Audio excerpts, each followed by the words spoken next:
Hi, this is Darnell with Way Over Recipes, and today I'm going to be cooking up some buckwheat flour waffles in the Cuisinart large digital air fryer toaster oven. If you're not familiar with buckwheat flour, buckwheat has really nothing to do with wheat. It's really a vegetable, and it's a flour from the vegetable. It just happens to be called buckwheat. And so I'm going to show you how to make up some waffles with that. This is a good way to have an alternative flour type of a waffle for your breakfast. And so let's get cooking right now. So let's go over the ingredients for this cook. For dry ingredients, I've got 1 cup of organic buckwheat flour. I've got 2 teaspoons of baking powder here. I've got 1 tablespoon of a granulated sweetener. This is, I'm using like a erythritol monk fruit blend. Got a 1/4 teaspoon of sea salt. I've got 1 teaspoon for the wet ingredients of vanilla extract, 3/4 cup of water, and 3 large eggs. Now what I'm going to do, I'm going to mix the wet ingredients and the dry ingredients in their respective bowls here. And while I'm doing that, I'm going to start preheating the cooker. So I'm going to turn the cooker over to the preheat function. Well, actually it's got a preheat button. I'll just hit preheat there and switch down to 350 for the preheat temperature, and just let the preheat run for about 5 minutes or so. It'll probably reach 350 before then. Hit start with that while I start mixing together wet and dry. Now I have the wet and the dry ingredients all mixed together in their respective bowls. I'm going to take the wet and mix it over into the dry bowl. And buckwheat flour needs a lot of fluid when you're mixing it. You don't want to try and use the same recipe ingredients you would use for like almond flour or whole wheat flour or white flour. Buckwheat flour needs a lot more moisture, and so you have to basically do a good bit of trial and error to make sure you get your ingredients right so that you get your recipe right when it comes to buckwheat flour. It's not like dealing with other flours. You have to learn it and learn, what is going to work best for the recipe you're trying to do. So as I get the buckwheat flour more mixed in, you see it starts sucking in the moisture pretty good. I'm just going to continue to mix it. I've also got a silicone waffle tray here. So with the silicone waffle tray, I've got some extra light, sorry for my arm in the way, but I got some extra light olive oil in a spray bottle. It's like a pump sprayer. I'm going to go ahead and just spray the silicone waffle pan with the extra light olive oil. Then I'll start pouring in the waffle batter here, but it takes a bit of mixing, so I'm going to continue to mix it together. Alright, so the cooker has reached its 350 temp in 3 minutes, and I'm just going to let it just keep on going on that preheat. But I found that for this large version of the cooker, a preheat helps. So I'm spraying my extra light olive oil over the waffle tray here. And, well, waffle mold I guess is best called. And I'm going to go ahead and stop the preheat. It's already at temp anyway. I'm just going to get my waffle batter into the waffle mold. Actually, before I get it into the mold, I'm going to do something to help me get this in here easier. So really quick, I put the silicone waffle mold on a cutting board so that I can more evenly slide it into the cooker. Something I always say I'm going to do and I end up not doing, and maybe I can now that I've got the cutting board here. Maybe it could absorb the heat, but it's best if I would just take the rack itself, which is going to be on the middle rack level during cooking, but maybe the cutting board can take the heat.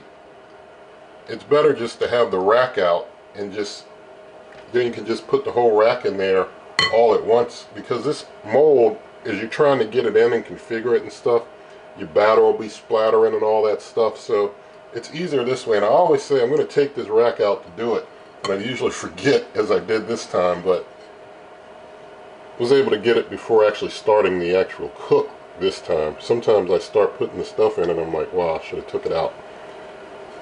But we've got our batter going in here.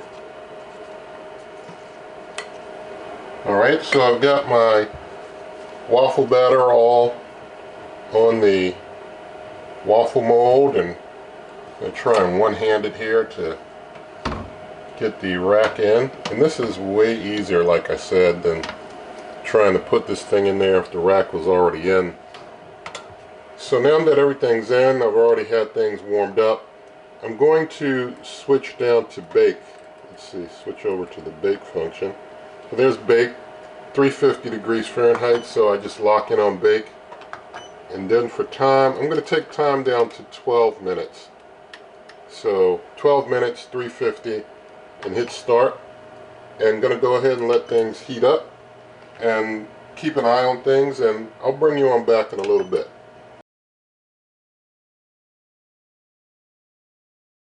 Alright, so things cooked for the full 12 minutes, and so with that all done, I'll turn the light on so I can see a little more clearly. I'm going to go ahead and get things out of here. And you see we got some cracking, but I will say if you cook for less time, I found that deep down inside of the waffle mold won't be as well cooked. So you've got to cook for about 12, or you could try higher temperature if you want to do less time, but I like 350 for about 12. And so this is the finished product. Gonna let them just cool down just a little bit. So I just gave things a few minutes to cool down just a little bit. They're easier to get out if you don't try and pull them out immediately out of the mold when they're hot. Just give them a little bit of time to cool. They don't have to get, you know, like room temperature cool or anything, but just a little.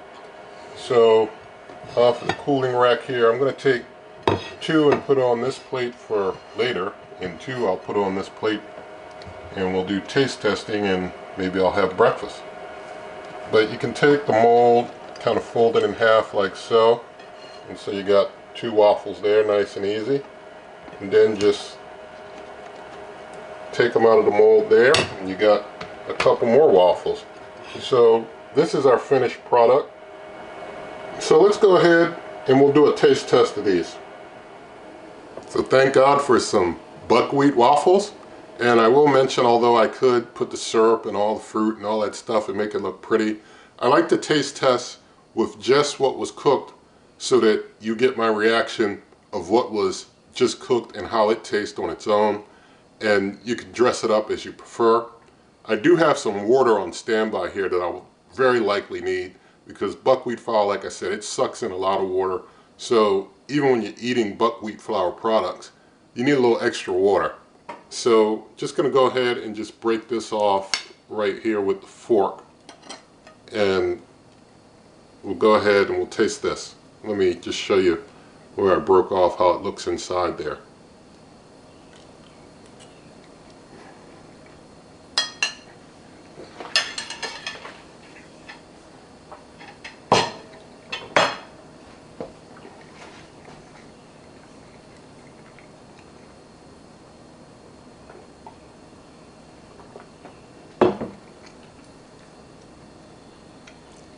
Alright, so it tastes good. As I said, I would need the water. Buckwheat flour, if you're trying to add a whole lot of strong flavor to it, you would need a whole lot of whatever you're using to try and give it a whole lot of flavor, more than you would with other types of flours. So buckwheat flour, although waffles taste fine on their own, it is something that, you know, if you want to use your condiments or something to add some flavor, you know, that's definitely going to add more flavor. And I found that with something like the buckwheat flour waffles, like I said, if you're going to flavor them up with like lemon, you would need like maybe 3 lemons and the zest of 3 lemons and the juice of 3 lemons. Whereas with other types of flours, you might need 1 or 2 at most. But with buckwheat flour, it needs a lot more if you're trying to flavor things up a bit. And so the condiments after the fact can give you that tasty flavor as well. But on their own, they taste fine. But like I said, buckwheat flour is just a strong one to overcome if you're trying to make it some type of flavored waffle or make it a super sweet waffle or something. You know, you don't want to make things super sweet anyway. It's not necessarily good for you. But we'll leave that there. And so with all of that said, in the video description, there'll be a printable version of the recipe. Also, links to ways to get things like the cooker and pay the same price but help this channel. Also, links like memberships, merch, things like that, all types of stuff in there. And so, if you did like the video, please give it a thumbs up. Share the video with a friend, leave your comments, subscribe to the channel, hit that notification icon, and good eating.